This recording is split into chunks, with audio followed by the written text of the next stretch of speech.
Hey guys, welcome back to Jess Reads Romance. I'm Jessin and I'm here to wrap up the first week of July. Now this is technically like a week and a half because of the way that June and July fell. I didn't wrap up the books that I read in July in my last weekly wrap up, so I'm gonna do that, and most of them were for the Historical Romance Readathon.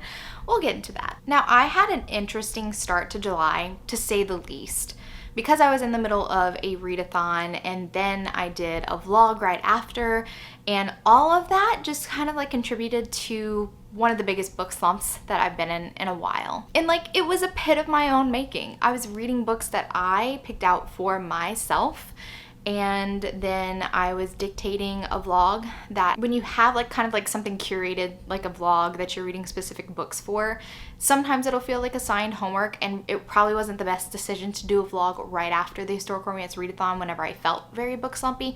I thought that I was kind of mitigating it well, but apparently not well enough. I will say that before I get into my book slumpy kind of mess, the recipe for why I was in a book slump, the very first book that I read in July was one of my favorite books that I've read all freaking year. How's that for irony?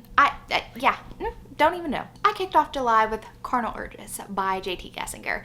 This is the second book in her Queens and Monsters series. The first book, Ruthless Creatures, I loved it. It's perfection. We have a podcast on Ruthless Creatures. It's such an interesting mafia romance, and Cardinal Urges just kind of blew me out the water. The hero, Declan, kidnaps Sloane, and this is kind of like a Grumpy and Sunshine romance because Declan is a very serious Irish mobster and he needs to be taken seriously. He's a bad dude, okay? And Sloane is the cause of a lot of strife. You definitely have to read the first book in the series to really get the full effect of what's going on in this world, because there's lots of kind of like mafia wars happening. Declan is a direct rival to the hero for the first one, Ruthless Creatures. Declan and Cage do not like each other. And kidnapping Sloane is kind of like a big F you to Cage, okay? Because Sloane is the best friend of the heroine from the first book, Natalie. The problem is when he kidnaps Sloane, he has absolutely no idea what he has just done to himself, because Sloane is not your average captive. She doesn't react in any of the ways that he expects somebody to react. Extremely scared or going into shock. She just kind of like, I'm gonna roll with the punches. She is so unexpected. You cannot get this girl down, okay? You just cannot. And she's such like, she sees the bright side of everything, but she doesn't feel like a naive heroine. She is the opposite of a naive heroine. She is completely kick-ass. These characters are so freaking amazing. I love Declan. The way that they banter with each other, they fuck with each other so hard. It's beautiful. I stayed up so late reading this and I was like laughing. I was laughing in the middle of the night. I was like, why is this so funny? This is so great. This is so good. I love this book so much. Like, it's above 5 stars. It's above average book. That's what this is. And I love this series so much. I cannot wait for the next book in the series. That's all I gotta say. Okay, one more thing. Like I said, I really love the characters, but like Declan is book boyfriend worthy, and Sloane is like my girl crush worthy type of heroine. She is just, Alexa, I don't need an update right now. She's just freaking phenomenal, okay? Freaking phenomenal. And then it kind of goes all downhill from there. Next, I read Governor Scone Rogue by Laura Lee Gerke, which I completely forgot to include in my historical romance vlog. Yeah, did not include this book at all. This was okay. This was okay. I had read some 3 stars before I got to Laura Lee Gerke. She was a new author to me. I love the cover of this book so much. I wish I loved it enough because I would totally buy this in paperback, but I didn't love it enough to buy it in paperback. It was okay. It was just okay. I do like the story though. So the heroine Amanda, she was a governess, and her father was actually American and he was a professor, and he married her mother who was British. So she's been highly educated, and her father like encouraged her curiosity, and she became this teacher, but there was a scandal attached to her name because she kind of had an affair. She's never been married. So this is not a virgin hero. She has never been married. She had an affair with like heir to like a viscountcy, and he did not marry her, and people found out, and so like her name is kind of besmirched. She went on to become a governess, but her last employer kind of came on to her. She rejected his advances and he fired her for it. So she's looking for a new posting.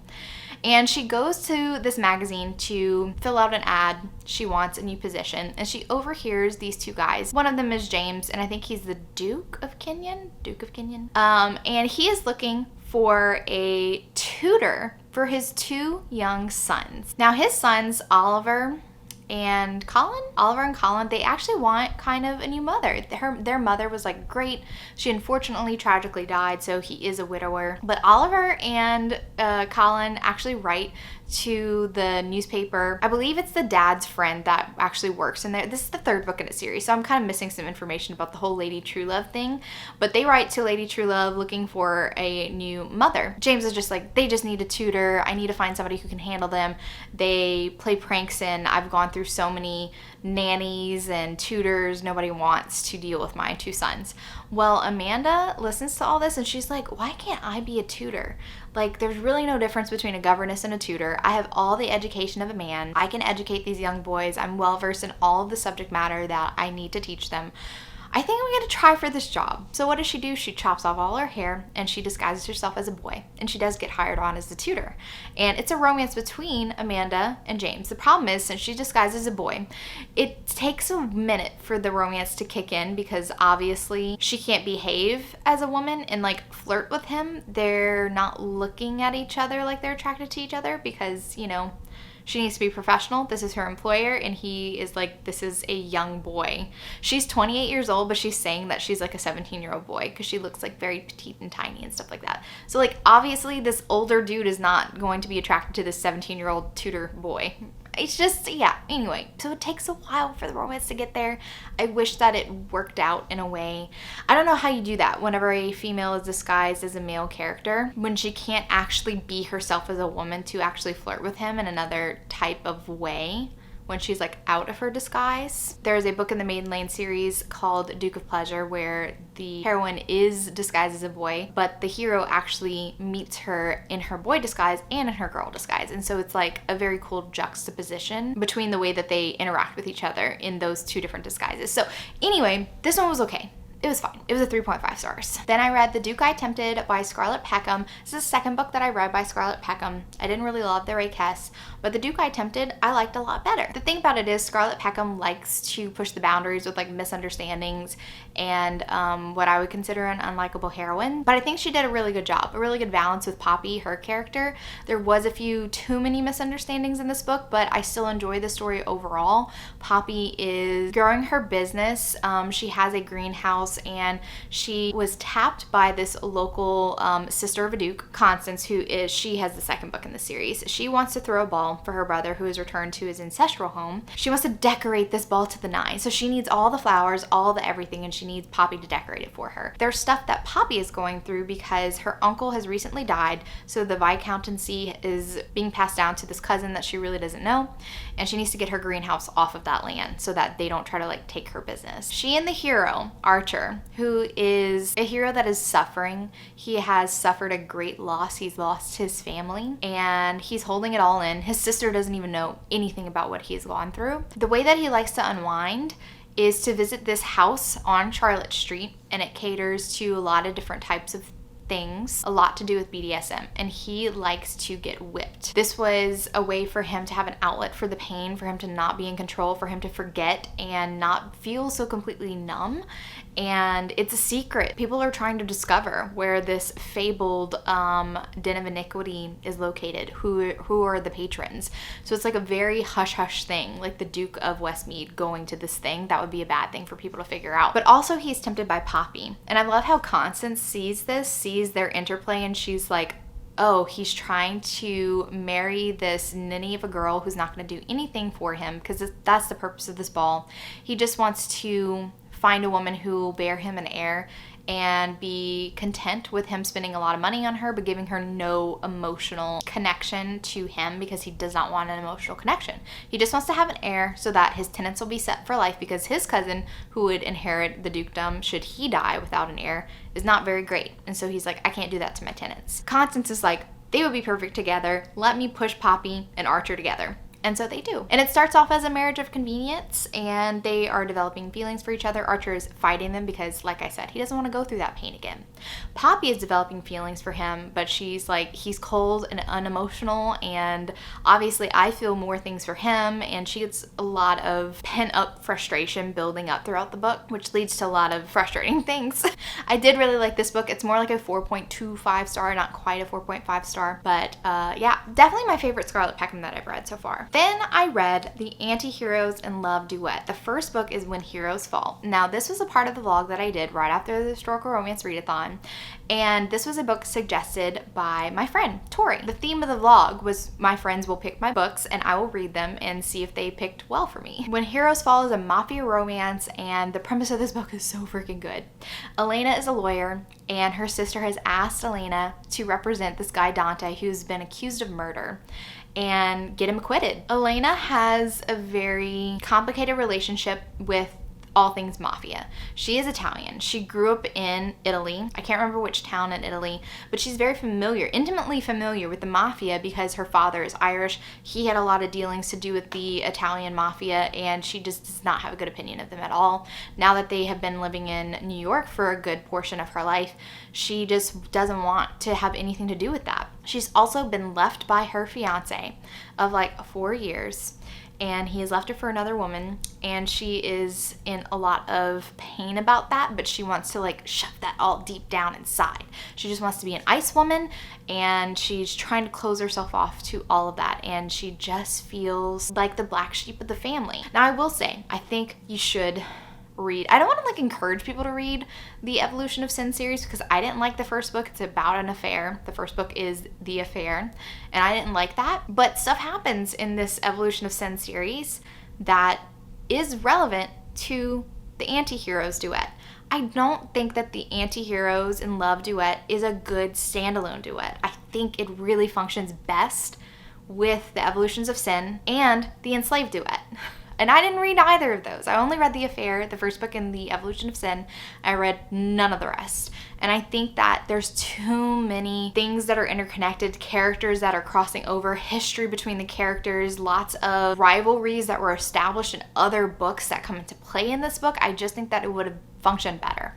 So it was a little slow in the beginning because we're setting up all those relationships. Gianna Darling is recapping a lot of what happened to Elena and also what has led up to Dante being accused of murder. So it's a little bit of a slow burn. And I thought that I was gonna get a book where like Elena's literally defending him, like he's going to be like on trial and she's sleuthing out information to get him off scot-free. And I love that like crisis of morals because she doesn't want to defend this mobster, this Don of the Italian mafia. It goes against her moral compass to do so, but her sister, her favorite sister, has asked this favor of her. Like I thought we were gonna get like an actual like courtroom drama type of stuff and her outsmarting the other people, whatever. I thought we were gonna get that. But the whole entire book, we're just waiting for a trial date to be set. But it's not a bad book. I like this book. I gave this book 4.5 stars, and the reason for it being was Dante. Even though that he was this big bad mobster dude, he has such a squishy inside. And he sees Elena. He wants to unravel her. He wants to unwrap her. He wants to tap into this core that she keeps away from everyone else. And he sees her and he wants her from almost the very first. And he woos her the way that he woos her. It's freaking hot. It is. It is very, very hot. This book alone, by itself, I really did like it. A little bit slow beginning. That's why we have the 4.5 stars. But man, it's great. It's fucking great. And then whenever I bring in the second book to this duet, I like it a little less, unfortunately. I didn't really love where Gianna Darling took the story.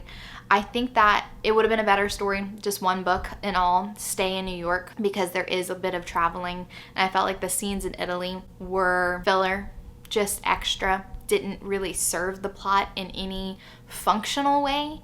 Of course, there was things that happened in Italy, but were they necessary to happen that way? I didn't personally think so. So yeah, the second book was not my favorite. It was still very steamy. Elena and Dante are still a very hot couple. I like them together as a couple. There were just things that happened story-wise that were not my favorite. I was a little bit bored sometimes, a little bit kind of like, why? So the second book is like a 3.5 stars. Little bit disappointed. And I wish it stood alone better by itself, this duet. I wish it did. Then I read Rushing In by Claire Kingsley. This is the fourth book in, I get confused because like the first two books is about one couple. It's like a prequel and then their romance. But this is the fourth book and it's about Gavin and Skylar. Now Gavin, a lot of the Bailey brothers are firefighters and Gavin is like the daredevil of the bunch. It's like he flirts with death. He always is doing some crazy thing. His brothers are extremely worried about him and they're like, Gavin, what are you doing? You could have died. And he's like, but I didn't, and I knew I wouldn't. And they're like, no, you can't behave like that. Well, he's a firefighter, and this scene is very riveting. The first opening scene is they're fighting wildfires. They are in Washington, so they're fighting wildfires, and it is kind of harrowing because they're trying to protect these homes. They're trying to dig trenches and stuff to make sure that the fire does not just destroy them. One of the firefighters actually slips and like kind of falls over this like hill ledge and stuff like that. And Gavin, of course, is the first one to respond to go get him. And the inferno is raging right there. He is putting his own life in danger to save someone else. And he actually has his rope, because he like carries more gear than is absolutely necessary whenever you're on like the front lines of fighting fires. But he has rope, and he gets this guy who has an injured leg pulled up to safety. Gavin is stuck, okay? The fire is coming for him, and there's like a fireproof like tent cavey thing that he could pull over himself and hopefully survive the fire. And that's what happens. That's our first scene. It's crazy. He could have died. So all that, he goes back to the fire station. He's like, yeah, let's have a beer. He walks out into the street and gets hit by a car. And this is actually the fire chief's daughter who is coming back home. She is an author. She has been blocked for so long. She's had an extreme case of writer's block. She was dating her agent, who was cheating on her, dumped her also as an author. So she's like, okay, I gotta return home, gotta ask my dad for help, I gotta get out of this writer's block. And it's a romance between Skylar and Gavin. And I really just kind of enjoy how the Bailey brothers just like fall in love. It's very insta love, but in a very sweet and endearing way. I did really enjoy this book. Not quite as much as the first books in this series or the Miles family series, but it was really good. I gave this book 4 stars. It was a very enjoyable read. Then I jumped immediately into the next book, number 5. Now this couple has been teased. Oh, and this is Chasing Her Fire. Again, another firefighter romance. Logan is one of the twins, and Logan and Kara, who is the best friend of the heroine from the first one, Grace. Kara is rich. Her family is in entertainment. They're in Los Angeles. Her mom is like a wannabe starlet. She never quite made it, but her grandparents were famous like actors and directors or something like that. So she inherited a lot of money. They actually bypassed her mom and gave her all the money. Her mom like hates her for it and uses her. Kara's always rescuing her mom, which like that part of Kara's character really frustrated me because the mom is getting into deep debt and Kara keeps bailing her out. Millions of dollar bailouts, okay? Millions. And I'm just like, you gotta cut that off. She's spending stuff on like vacations and plastic surgery. Like nothing's necessity. Stop enabling her. That frustrated me about Kara's character a lot. But Kara and Logan have been at each other's throats this whole series. And so I was like, oh my God, enemies to lovers, they're gonna fuck. So there is this party and they get a little bit drunk and it's all foreplay. All their little jabs with each other is foreplay. And so they do end up by sleeping together. It's a one-night stand. Kara does get pregnant. So this is a accidental pregnancy romance. But the way that Logan steps up and it kind of forces them to stop fighting with each other, to start talking to each other. So it works. It really does work with the story. Kara getting pregnant, not knowing if she's going to be a good mother because she had a horrible example. She's had daddy issues because her father was not in the picture. Now he does want to be in the picture. There's some complicated dynamics, family dynamics to do with Kara. But Logan just becomes her rock, and it's just a sweet freaking romance, guys. I love Claire Kingsley's style. I do. She's a great author for comfort reads, small town comfort reads. It's beautiful. Also, we're getting closer and closer to the discovery of what the hell is going on with the Haven and the Bailey rivalry. It's a small town rivalry. There's some history, and there's another family that is rearing its head, and they're trying to cover up some of the things that happened like decades and decades ago. And I'm very interested to see how that all wraps up in the final book of the series, which is going to be Levi, Logan's twin. I gave this book 4 stars again because Kara, I loved her as a character, but damn, this way that she enabled her mom very frustrated me a lot. Next, I read Chastely Bitten by Lexi C. Foss. This was a book picked for me by Jen from the Book Refuge because she really likes this series. Now, she did admit to me while I was in the middle of reading, almost done, I was like, I'm not liking it as much as I thought I would initially when I first started this book. And she said that she had to waste her pick because she wants me to start the series, but that the books that she likes are the ones that are later. So this book sets up this world where vampires and lichens are the rulers. Like humans are slaves. They are below vampires and lichens on like the class scale, you know? And Juliet has been raised to basically be a sex slave. She has no personality. She is supposed to be subjugated by vampires. She's been trained to do whatever a vampire or a lichen could ever want.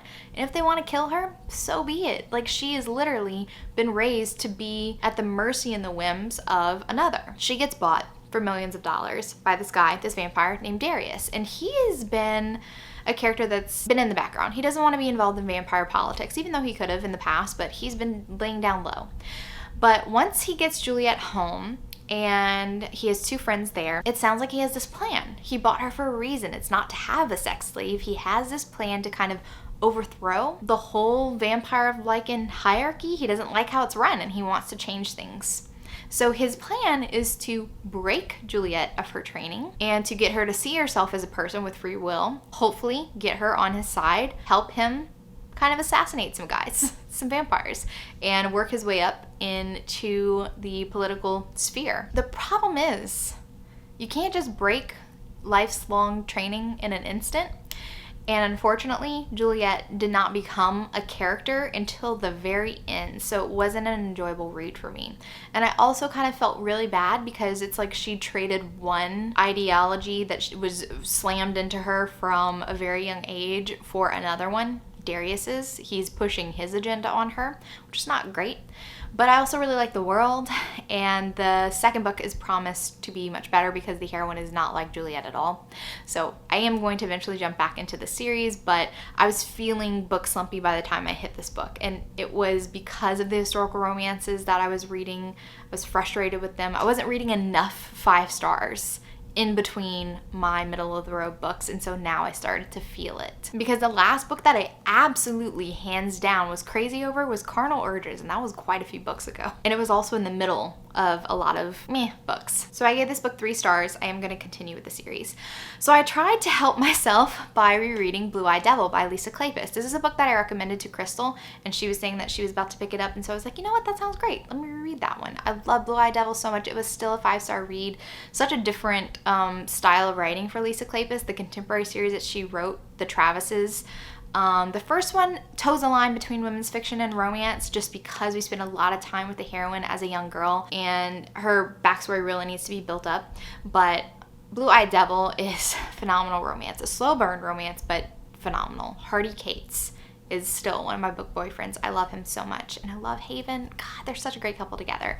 I also reread Smooth Talking Stranger, which is the next book in the Travises series, and that one's great also. Jack is kind of like the man whore Travis. He is always sleeping around. But that doesn't mean that he's not serious. I mean, he runs a whole business. He likes property management and stuff like that, and he's built a name for himself, and he's part of a very powerful family.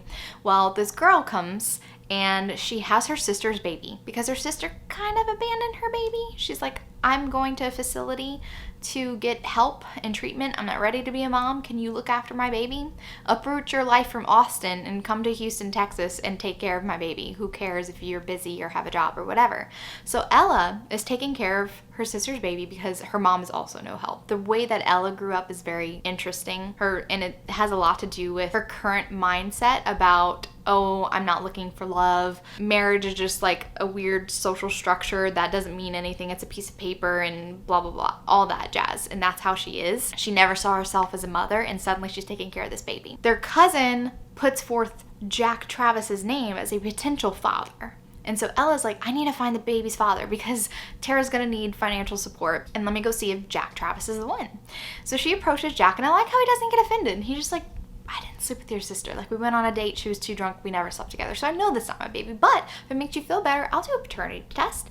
He sees that she's struggling, that she's in a city where she's not welcome in her mom's home because the mom doesn't want to be a grandma and she's dating someone younger, and she's like, I don't want my boyfriend to see me as a grandma. And he offers her an entire freaking condo because he owns a lot of property to stay in. And he's like, you need to accept help. So a lot of the book is Jack being like, I want to help you. She's like, I don't want to owe anybody. And so it's like battle of wills, and she has to learn to trust. And Jack is falling for her, and it's fucking beautiful. It's beautiful. I loved it. That was a 5-star read, but it still was like, I was in the middle of doing my vlog for the Friends Pick My Book. Riot House is the next book that I read for that vlog by Callie Hart. It is like a bully romance. They're at like a boarding school, and there's this group of guys who live in an off-campus house called the Riot House. Most people live on campus, and Riot House is kind of on campus, but it's separate. It's separate. They don't live in dorms.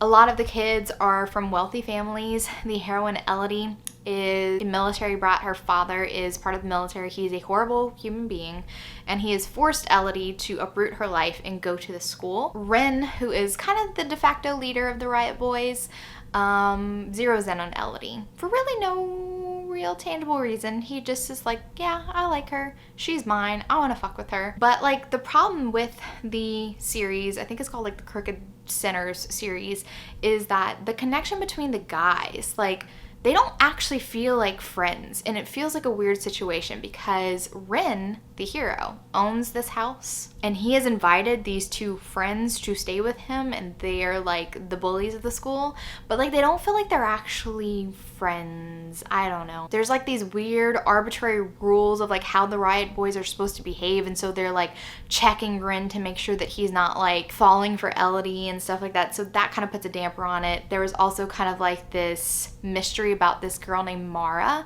who nobody really wants to talk about. That was a very interesting aspect. It kept my attention throughout the novel because you know that Mara has some sort of ties to the Riot Boys. Nobody's seen her. Nobody really knows what happened to her. There's rumors that she's, you know, just left and is on some beach or whatever with her parents. Nobody knows. Nobody's talking about it really. And Elodie is trying to find out, but nobody wants to talk about it, even her new friend. So yeah, this was kind of interesting, kind of not. It was a middle of the road book. I gave it 3.5 stars. And then the last two books that I read are also rereads. I reread Neon Gods by Katie Robert. This is the first book in her Dark Olympus series. We are reviewing it for the podcast, and I really like this Hades and Persephone retelling. It's very unique.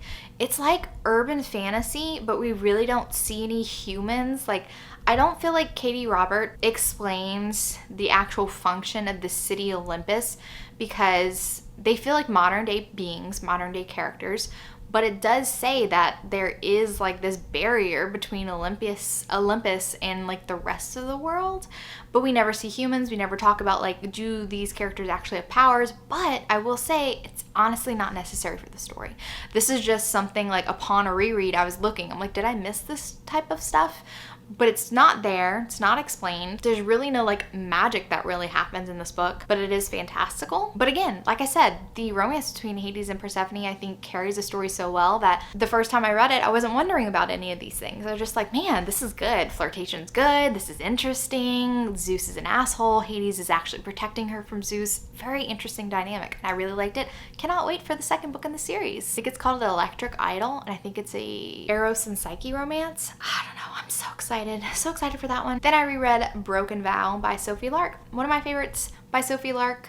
I have a lot of favorites by her, but this is one of my favorites in the Brutal Birthright series. This one and Stolen Air are like neck and neck. I love them so much. Very different stories. This is a Grumpy Sunshine romance with the heroine as the grump. She is a lawyer, she's very serious, and she does not like this chatty Cathy bodyguard that she has been assigned because someone's trying to kill her. Raylan is from Tennessee. He is an Army veteran, and now he just does contract work, and he's doing a favor for Dante, who was an Army buddy of his, to guard Riona. He's taking his job very seriously, but he also likes to mess with Riona in the process. It is such a great opposites attract romance. Very sweet and sexy. Holy crap, is this book sexy? I loved it so much. So yeah, that is it for my first week and a half of July. Very mixed bag. Lots of rereads because, like I said, I was trying to get myself out of the book slump. So rereads are a good way for me to get out the book slump. But I also just needed to like slow down and give myself, I don't want to force myself to start reading other books because that's like a sure way of just not enjoying them. You're probably going to get more middle of the road reads. So I just let myself slowly come out of it, and I'm feeling much better. I'm very much looking forward to the next books that I have to read on my TBR. There's so much. I'm rereading Sophie Lark's Kingmaker series right now, looking for clues as to the identity of the spy, so that's really fun. But very soon I'm going to start reading some new books, so don't worry, next week will not be all rereads, I promise. It's going to go great. If you like this video, give it a big thumbs up, and if you're not already subscribed to my channel, make sure you subscribe to get notified on any future videos that I do. Thank you so much for watching, and remember, life's better with little HEA. Bye guys.